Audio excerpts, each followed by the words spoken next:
Hey there, are you grieving the potential loss of a loved one or feeling overwhelmed with the loss of someone you care about? If so, you're in the right place.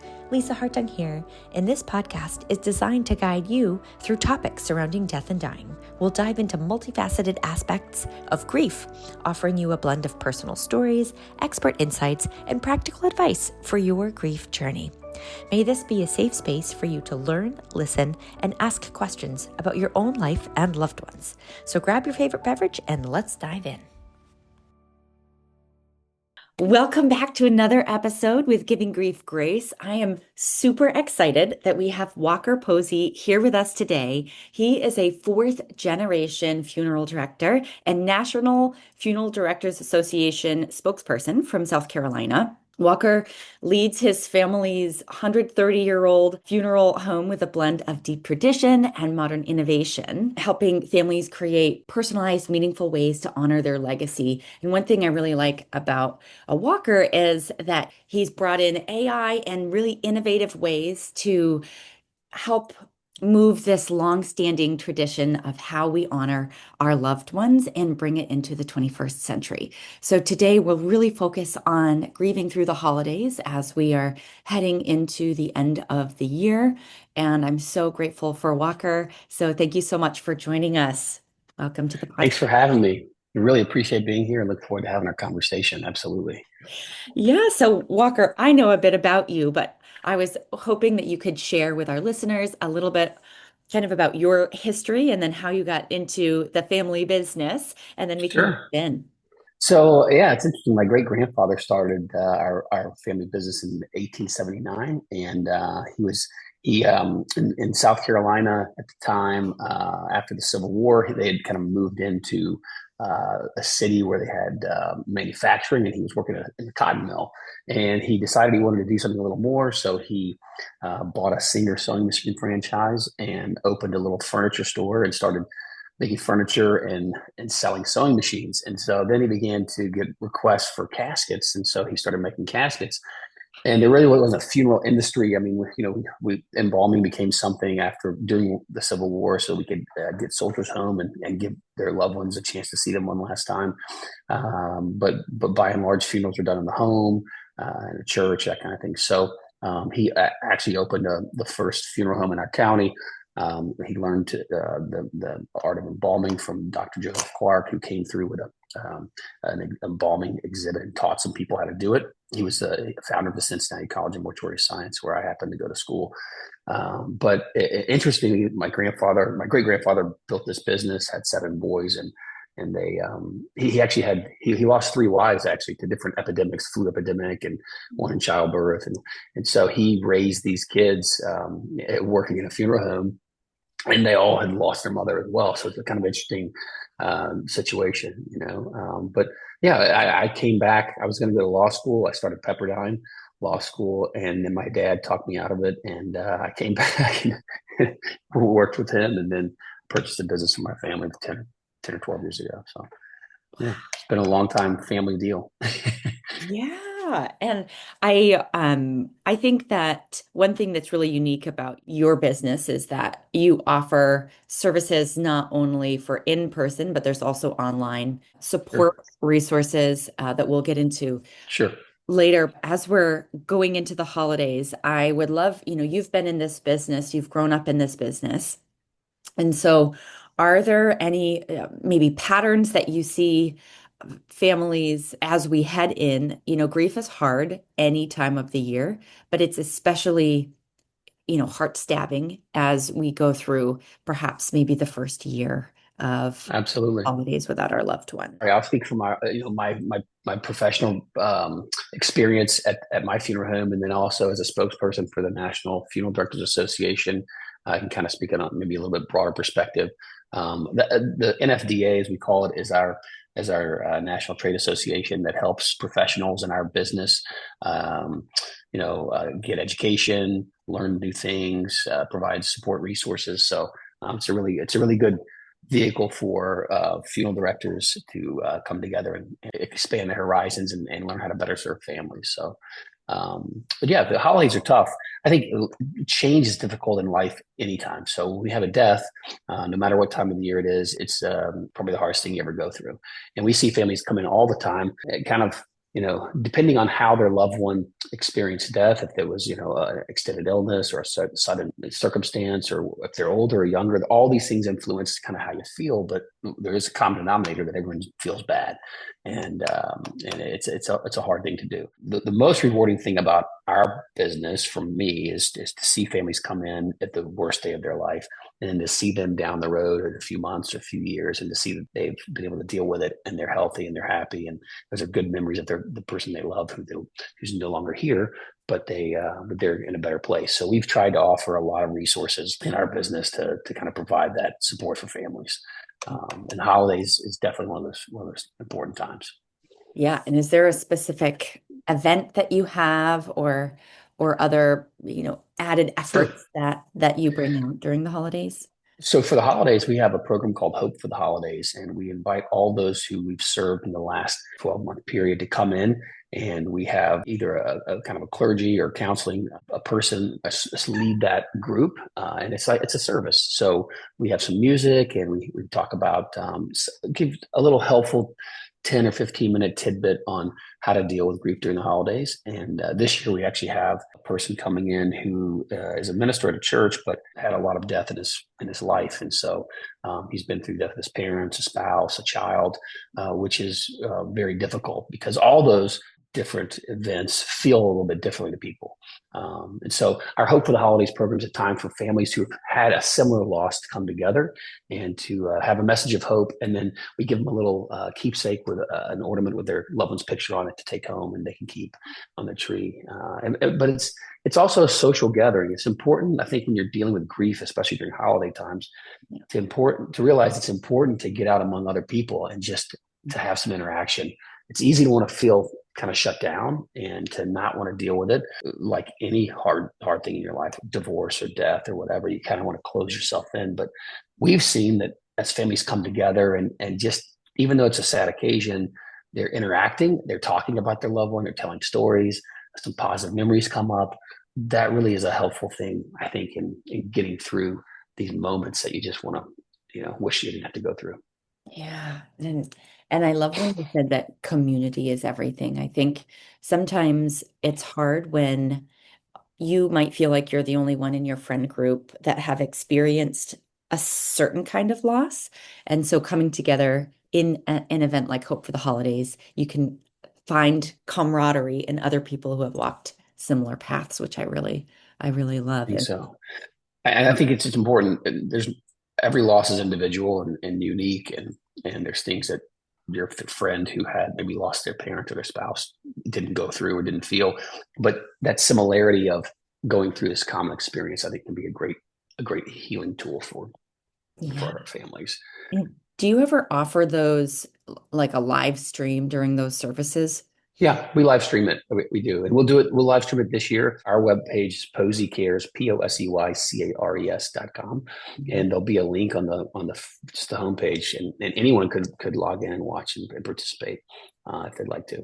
Yeah. So Yeah, it's super helpful as we've got listeners all around the world. And I love that you offer that support. So I think it's so yeah, important. I think it's important. We several years ago, I mean, probably 20 years ago, we realized that, hey, we need to be more to the families we serve than just the person who gets them through this difficult day, right? And then we never kind of talk to them again. So we began to offer resources both online and in person for families to come and meet. And we have a facilitator who walks them through. I think it's a 6 or 8 week program.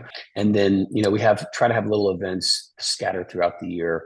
That again encourage that community to come together, and just not for a funeral, but just for being able to support each other. And we've seen a lot of success from that, and I've had a lot of folks who are in a lot better place because of it. We had one interesting story I'll tell you real fast. Is we had a group of ladies who had lost their husbands, their spouses, and they didn't. Some were a little younger even, and they didn't want to come into a grief group, and they felt this, I don't know, kind of stigma or something around it. So we have an online resource where we offer. It's called eAftercare, and we have we had a doctor, Virginia Simpson, grief therapist, come in and film all these little different 15 or 20-minute segments on different types of loss and grief. And so they were going online and printing out the resources and then reading them as a group because they were all friends, and they made their own little impromptu, like, grassroots grief group. And I didn't learn about it until 3 or 4 years after the fact. And it was nice to see that we didn't even know it was happening, and it was happening. Yeah, see, you put it out there and then it's like a book club, but a That's right. support network, right? I thought you were That's going right. to say, we had this spousal loss grief group, and then two spouses that lost one another found each other through the group. And We've had that actually. We've had that happen before. We have, we've seen, especially when you're a little old, up in age, when you lose your spouse. So, we've had some older couples that have actually gotten together who found a lot of companionship and a lot of friendship, and decided they wanted to be, long-term companions. So yeah, interesting. life is meant to be shared, and Yeah, love is all around us yeah, all the time. So I that's love right. that. That's right. I think it can be really hard to come to one of those sessions. So just being Absolutely. I think open. the hardest part's the first time you come, and sometimes we'll even have, a child bring a parent in. So like, we had a gentleman one day who, was kind of a strong guy, super masculine guy. He was like, I'm not going to come to a grief group. And his daughter's like, Dad, you need to go. You're struggling. She could see him at home and what he was going through. And so she brought him. And then after one week, he's right in there and participating. And our facilitators actually have come out of that same group. So they'll go through the program for a year or two, and then they'll, a couple of folks will really get into it and feel like it's their kind of calling to help other people, and they'll rotate in and facilitate. So And I love that sense of giving back. When I lost my mom, my grief counselor was talking a lot about how we find purpose in loss and how it's helpful once we've gone through that journey to help others who are on theirs. So it's so cool to see that, you've got facilitators that come back yeah, and say, yeah, I've been here. I've been in those shoes. it's amazing how like serving others, really does help, get through a lot of issues in life. So I Yeah, and think it's, just being willing to share. for a purpose bigger than yourself, and it helps you get out and meet other people. And so I, Yeah, yeah, I love that whole community aspect, and I love what you're doing there. You've got these in-person groups and online groups, and then yeah. what if someone is dealing, maybe their loved one is at the end of their life during these holidays. Do you have any suggestions? Holidays are stressful regardless. And as you're preparing for the end of your loved one's life as well, it's like another added layer any time It of is. year, but then during the holidays, logistics and things like that. Would love any advice that you might have to I, share. I think it's important. I'm a big proponent of planning ahead, and if you have an opportunity to come in and even plan a service in advance, it can take a lot of stress off the situation. But during the holidays, when it's a new illness or sickness, I think the most important thing you do is just spend time together. We put a lot of pressure on ourselves from, well, is the tree going to be right, or this is going to happen, or I have to get gifts.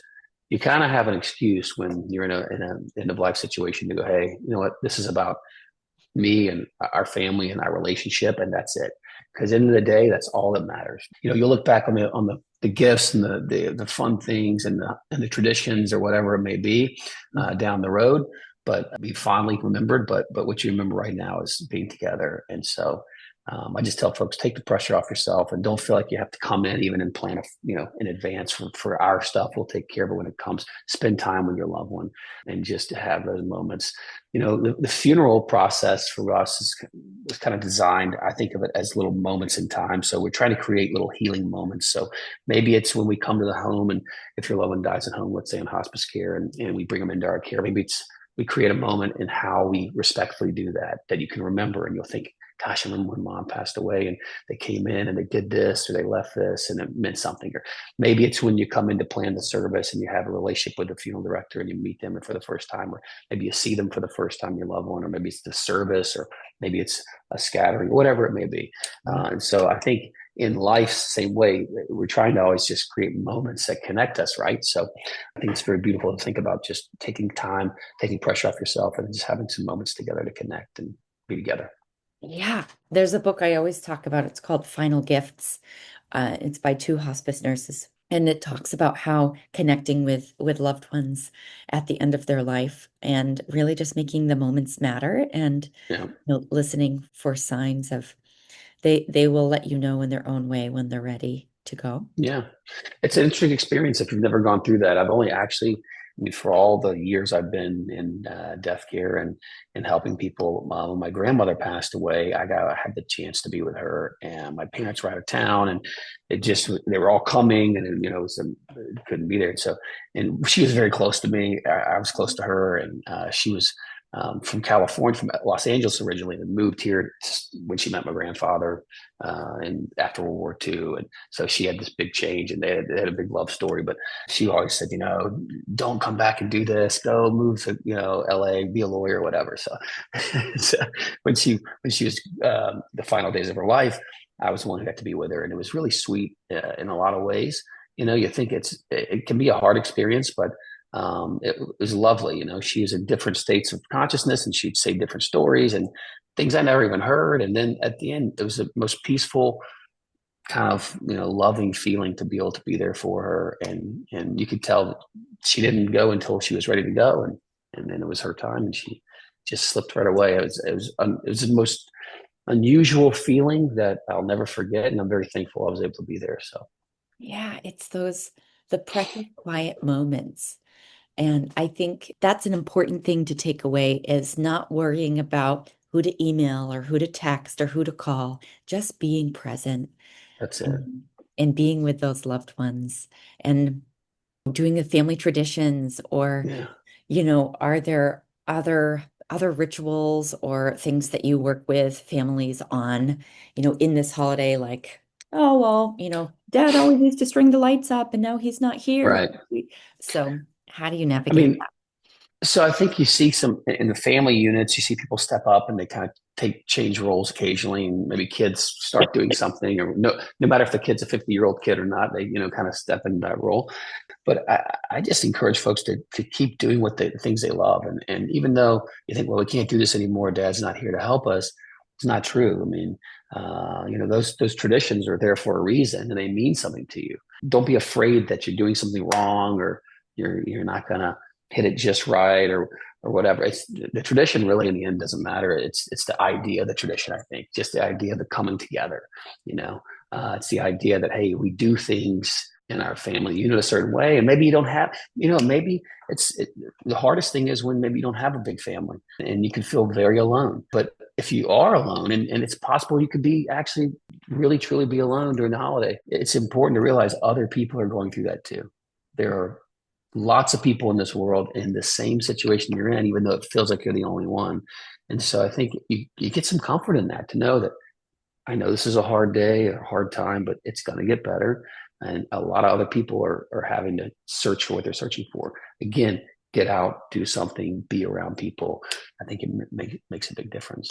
Yeah. And if they can't get out physically, they can still get out online. Online, And 100%. Watch the holiday programs you like to watch. You know, look at all the things you like to do. Don't sit there doing nothing.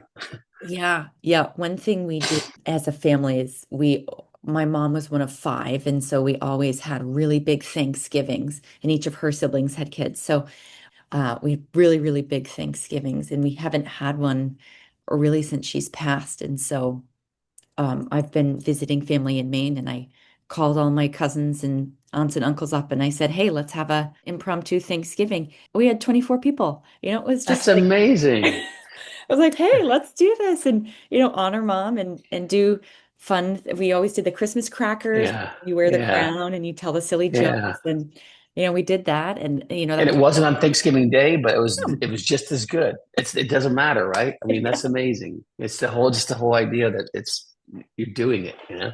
That's Yeah. really cool. Yeah, and then she always wore fun glasses, like fun wild sunglasses, Yeah, some glasses, and for the other side of the family, we all that's went out cute. to dinner and we all put funny glasses on, and the waitresses were like, "Oh my gosh, you guys are having so much fun!" And it's just the little things Yeah, that um, absolutely. we do to That's a honor lot of fun. Our loved ones. That's a lot of You know, fun. it's silly about, sometimes we're way too serious and grief can really get you down. And so it's like, how can you think of the bright, like they wouldn't want you to be crying and to be sitting alone and they would No. want you to be out and about having a good time. So And there's different times in life when you have to kind of restart, and it can be difficult, right? And maybe you're not going to do the same things. When families, when folks find each other later in life as partners, they kind of have to sometimes restart. Though I'm sure they'll carry some traditions from their first family in, and then they make some new on their own. It's okay to restart, and yes. I hope folks don't ever think that, well, if I'm dishonoring my loved one by kind of moving ahead in my life, right? You should give yourself permission and grace to go, hey, you know what? I have a long life ahead, hopefully, and I have to still do some things that are new and whatever, and it's okay. So you do have to kind of allow it to happen. Yeah, and I love that you said that because it's so important. I think when we get set in our ways and we say, "Well, I can't move on because mom or dad or my spouse wouldn't want that." But then when you do find love, second chapter, and it is merging the families and saying, "Okay, what were our old traditions? What do we want to keep? And then which ones do we want to create?" Like this is an Correct. opportunity for You us. can, yeah. And we don't always make the right choices in life. We always, we do, make our lives hard sometimes. So when you have a second chance to start over, and you can throw the old stuff away that didn't work and use the new stuff. I Yeah. have a greeter at my funeral home, Mr. George, who's a great guy, and he's probably 81 or two, but he's there a few nights a week when we have visitation times, and he greets folks and knows everybody in the community. But he was married for ever 50 something years, and she passed away. And then he had a girlfriend. He was with her for like 10 or 12 years, and she passed away. And so now he's on his third person. And I call him the ladies man. I'm like, you're like the ladies man. You meet all these ladies who come in for during visitation, but truly, it's been fun to see him. And he loved each one of those people. I mean, obviously, when you have a 50-year marriage and kids, it's a different part of your life than someone you're with for 10 years. But I'd actually buried the husband of the lady he was with. And so I saw her go through that grief process, and I knew her kids, and he didn't meet her at the funeral home. He met her at church, but I saw them start dating, and then they got really serious, and it was really lovely. They did holidays together, but so sometimes in life you're blessed to have the experience of connecting with more than one person over the course of your life, and sharing your moments with other people. And that's a good thing. Yeah. So Yeah, it gives people hope. gives And, them hope. you know, It gives them hope. it doesn't have to be Absolutely. the end. And I am super intrigued. I think your work in the AI world and the innovative funeral directing world, I always tell people if I had another job, I'd want to be like a death party planner. So, Right. some things that I've heard that innovative things that you've been doing are really intriguing. So I'd love for you to talk about, how you bring AI into making, these digital moments, or maybe it's Yeah. not even AI, maybe it's just integrating digital, Technology. Yeah. yeah, technology. When I first came into the business, the biggest form of advertising was Yellow Book pages, which I don't Oh think my even gosh. exists now, right? So Right? we got our first website. We began to use the web, and now we are utilizing AI tools for things like software that make our business run more efficiently in the back end. The families probably would never see it, but for how you submit pictures for a video could be very helpful, or even helping families scrub the internet to find pictures. So we're just trying to use technology to help families create better moments, and to connect and remember all the good things about their life, so we can honor them in their service. But I think just in the last 10 years, we've seen a lot of improvement in the way that we connect to families. I've been live streaming services for 20 years. We were the first funeral home in the country to do that. And we did it actually during, gosh, it was during one of the wars in the Middle East, and we had a family whose father passed away, and he was in Iraq, and some of the kids couldn't. No, the father passed away, and the son was serving in Iraq, and he couldn't come home for the funeral. And so we've been working on this technology with our partner, Funeral One, and it's like I think you could actually like show the service online, and so it was a little more complicated than it is today. We just push a button and you just log on. And so I saw the impact that it was the soldier in his barracks to participate in his dad's funeral. And then during COVID, of course, we already were doing it, and it made it a lot easier. And so we were able to still have services. I know of several little ladies in our community who are in like elder care facilities. They watch every service. If we don't, I know that because if we don't stream a service, like they'll go, hey, why is Mr. Jones's service not online right now? Whether they knew him or not, it's their social event to get together, and maybe they come together in the dining room and turn it on the screen or whatever, and they participate. There's a lot of little advancements like that I think we've been working on over the years. One thing I'm interested in is I have some other businesses I run also, and I was at a conference in California and San Francisco for one of them, and met a counseling company. And I'm trying to, work with them to get integrated into our website so we can, families could take it further than just a grief group if they really wanted true counseling. Yeah. There's a lot of cool counseling platforms where you can do one-on-one, non-in-person virtual sessions. Yeah. I have a life coach I talk to every 2 weeks. I've done 15 years, just who's in California, but we log on. And I think people in life, I'm a big proponent of like Cool. trying to be self-aware and coaching, and you can call them a therapist or a coach or whatever it is, depending on the day. But I think it's a really important thing, And so I'd like to be able to see families and utilize those kind of services through our platform. So we're working on that kind of stuff. Yeah, I think that is brilliant, especially because in your industry, right, death brings out sometimes the worst in people. And sometimes Absolutely. we are moving away from a traditional family to now we have more blended families and families who are far away and not everyone lives in town. There can be a lot of different personalities. 100%.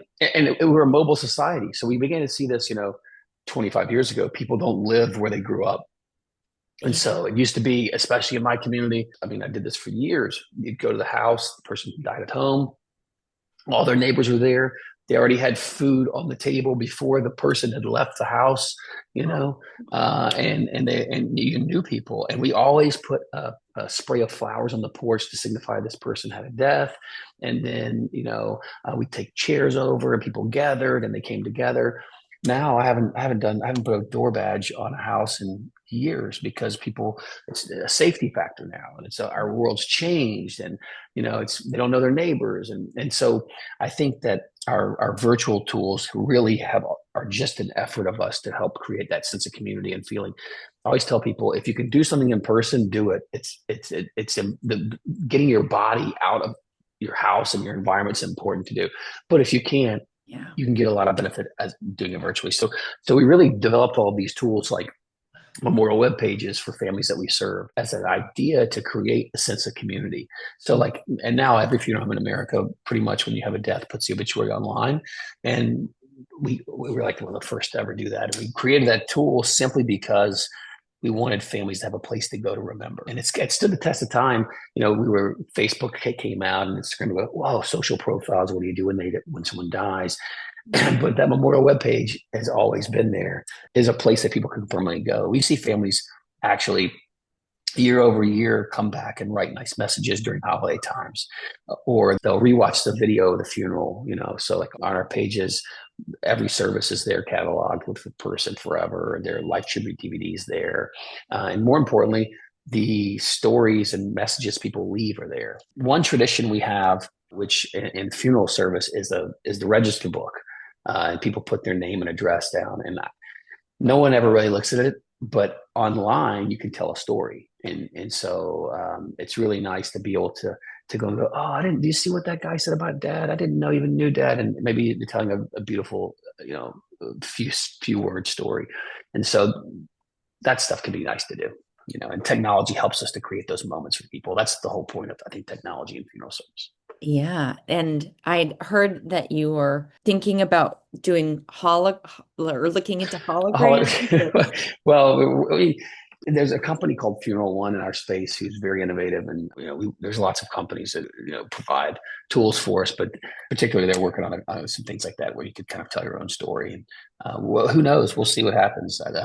They have a little lab in Detroit called the Dream Lab, and they're always working on tools that we can use and integrate. Sometimes the adoption rate in our business can be very slow. We're an old business who isn't, but I think what NFDA is encouraging people to do now is to really, hey, listen, meet people where they're at. I mean, like, I understand you're in a family business for the last 100 years, but your people are changing, and you need to get with the time. So NFDA is a great resource for funeral homes to better serve their families and provide new tools. And so we just had our national convention last week, and there's all kinds of tools and things you can use.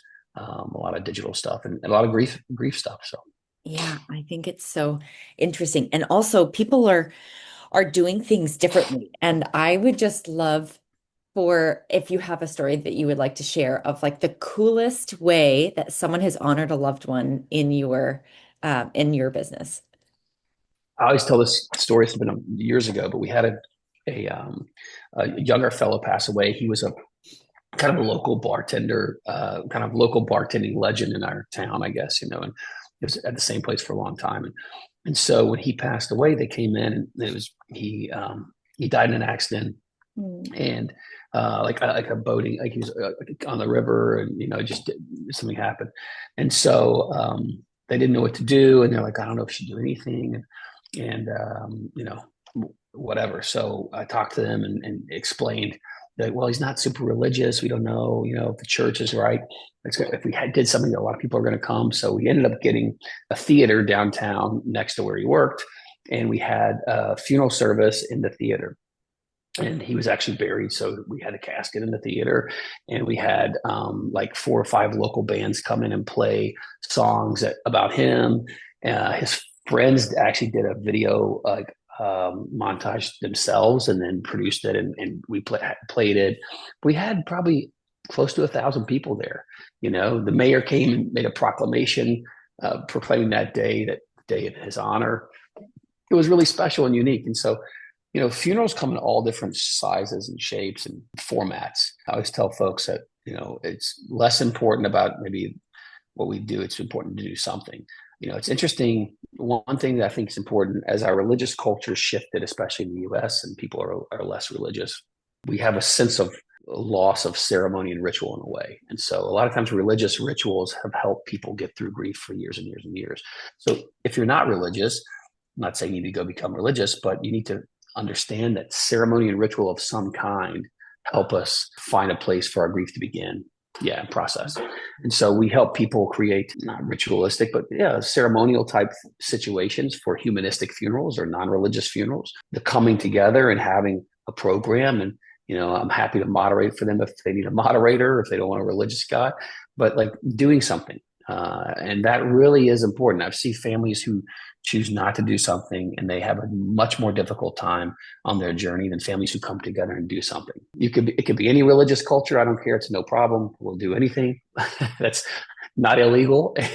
And, That reminded me, there was a TED Talk, and I believe it was in Australia that I was listening to, and they were talking about putting loved ones in fireworks, their ashes in right. fire, and then Yeah. having a big firework display. And I Yeah. thought, how cool is that, right? Yeah. I mean, there's all kinds of things. We can make precious gemstones from cremated remains. I mean, there's a lot of things you can do, but I think it's important that we doing something.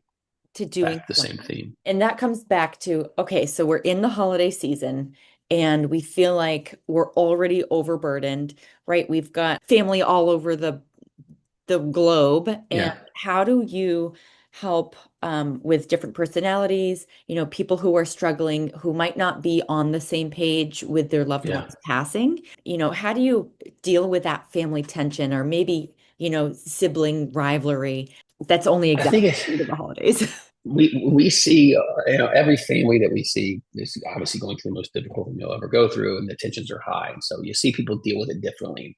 You have a chance to observe all kinds of things, but I think it's important to realize that ego is kind of the hard part of this. It's very easy to kind of get on I'm the older brother and you're going to do what I say, and that like all that needs to stop, because it has no place. It's important to kind of be able to just say, you know what, let's just have a time to talk about dad or whatever it is. Make some little new ritual to say, let's just tell a story tell your favorite story for 5 minutes, or make something up to help get through the time. This is not about like who's doing what, or, who's the leader of the family. It's just about coming together and acknowledging your love for the person who's passed away, and kind of seeing what will happen, right? So I always tell families, like, go easy on your siblings or go easy on your kids or whatever it may be. It's easy to process grief with kind of outbursts and anger and to feel it, and you have a right to feel it. But other people also have a right to acknowledge their relationship. And we see families in difficult situations where there were breaks and rifts and long-standing problems. And think about the positive piece of that person, and realize that you can't change the past, but going forward, you can create more healthy patterns. And you realize quickly, even when you love someone, I look at my grandparents who I love deeply, and I'm like, they did some unhealthy stuff. I'm engaged. I'm getting married in June. I'm really happy I'm proud of my fiance. I mean, we've really developed some good, healthy life patterns, right? That, luckily, and some of it's because I'm like, my granddad, he would gaslight the hell out of my grandmother, and I didn't even know what that meant. He didn't know. He didn't know what it meant, but Yeah. he didn't mean to. But I mean, he was a great guy, or whatever it was. And so it's important to realize when there's been a death, the stuff that wasn't great can go away, and Yeah. the stuff that was good can move forward. So I'm just, back to your point originally, is just take the good stuff that you have from your loved ones and make new traditions that are healthy and good. So Yeah. Yeah. Well, congrats on your upcoming wedding. thanks. Thanks. It's so fun. It's like weddings and funerals. It's the time you get to Yeah, see all of your loved yeah, that's right. ones. That's right. That's right. And they're Yeah, it's all, important. all there in all of their glory and Yeah. celebrating Yeah. love. And I uh, would say, in that same vein, I just made me think, as sad as funerals can be and are, they really do have an important place, moving forward. If someone's listening and they didn't do a funeral, let's say, or a memorial service, or they said, I wish I'd done something different. We have families all the time who said, what, I chose to have dad cremated and didn't want to see him, didn't want to do anything. They just put him on the shelf. And mhm. it's never too late to do something. It could be 2 or 3 years or 10 years later, and you could create an event to honor your loved one and not call it a funeral, and say, what, it's the fifth anniversary of dad's death. We didn't get folks together. We're going to do a fifth anniversary celebration of his life. And the funeral home of your choice can work with you to do that. And you can do it just like you could have calling hours, and you could have videos made and websites done. You could do anything. And so, I think it's important to realize, like, if you feel like you didn't do something, and you could use the boost from moving on in your grief, it's never too late. We Yeah. don't think about that. People don't think about that.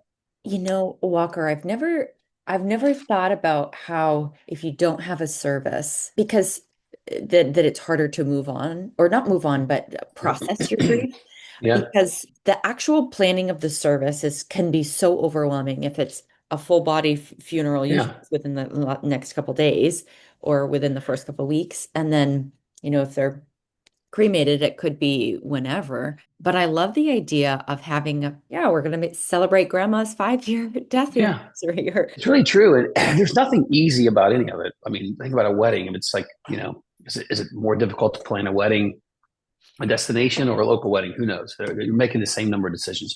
With cremation and burial, you're making actually making more decisions with cremation than burial. So it can be even trickier. However, there's no right or wrong way to do it.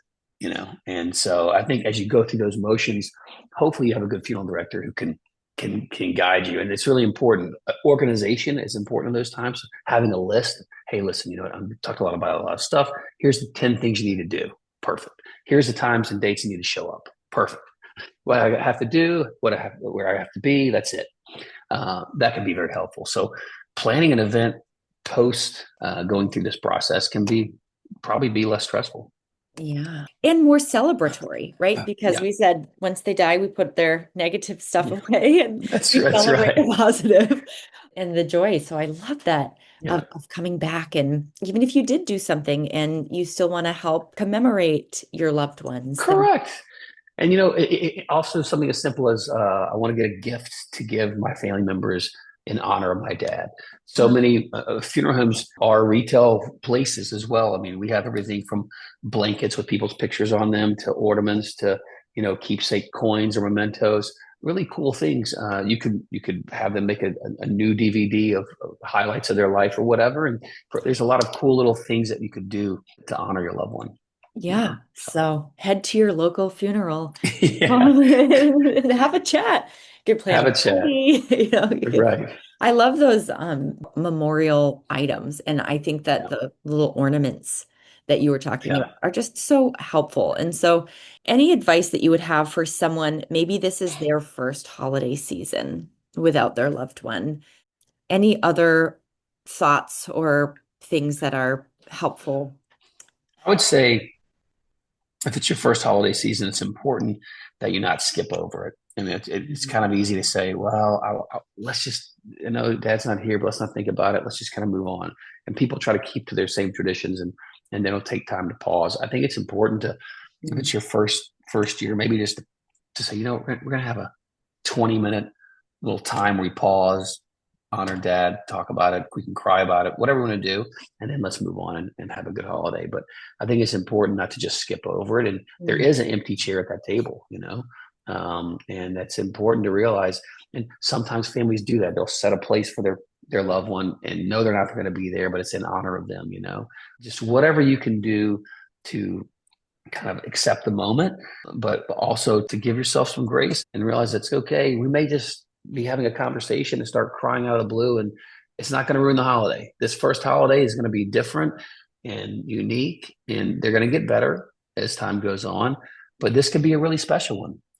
I think that's important. I think for my grandmother, when she passed away, or one of my grandparents when they passed away, I gave at the holiday time a little pocket coin with their picture on it, and it was like an older picture from like the 40s or 50s or something. And so it made everyone smile. And then when you felt sad, you just pulled it out of your pocket and told a story, and it kind of changed the vibe a little bit. Yeah, and it makes it more positive. We had at my mom's, we didn't do a funeral. We did a 69th birthday party for her, and we had all of the fun things that she used to do. But the giveaway That's was cool. little heart rocks. And so, Yeah, small things, people can fly with them. And so I get yeah. messages from people all the time like, I've got your mom's heart rock with Art me. It's rock. like here in the It's world. cool. It's really cool.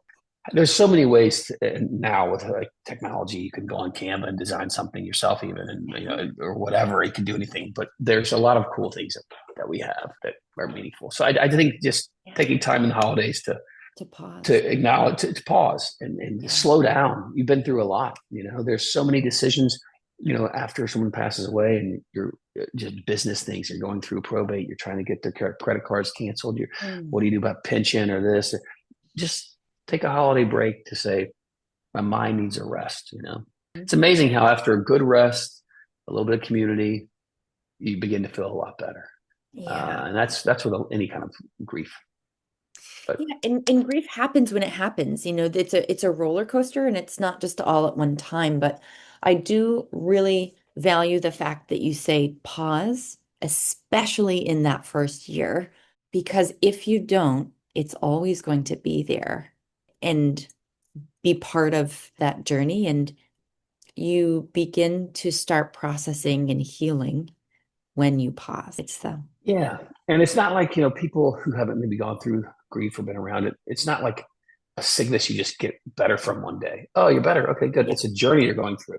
Yeah. And you have to, there's only one way to get to the end of it, and that's to go through it. You have to go through the wall. There's no magic potion to go, oh, I'm better. It's like, no, you got to go through it. And some of those places are nasty places to be. And Oh. you feel alone and tough and scared. But there is an end. I mean, and there's a new beginning at the end where you're not like, you're never replacing people. Those people are always in your heart, but you're growing with them. They're growing with you. They're experiencing, your new life. And I think it's important to let yourself evolve through that process. Yeah, and the evolution is important and allowing yourself, giving yourself the grace to grieve and to really fully be in it. I had a friend who lost her mom and she goes, well, I just want to get to the other side.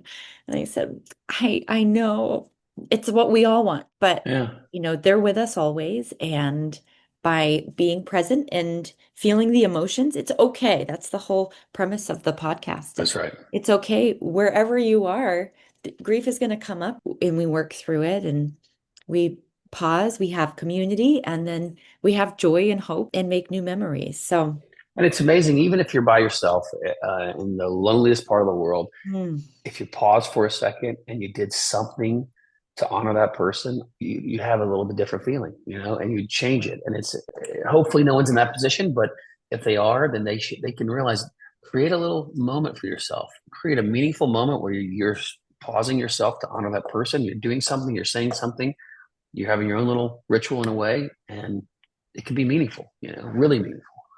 and even And if it's just looking outside, you going outside and saying, well, what would they say? What would they say yeah, today? That, thinking about them. It yeah. brings a smile. I mean, I can't, so many loved ones that have gone before.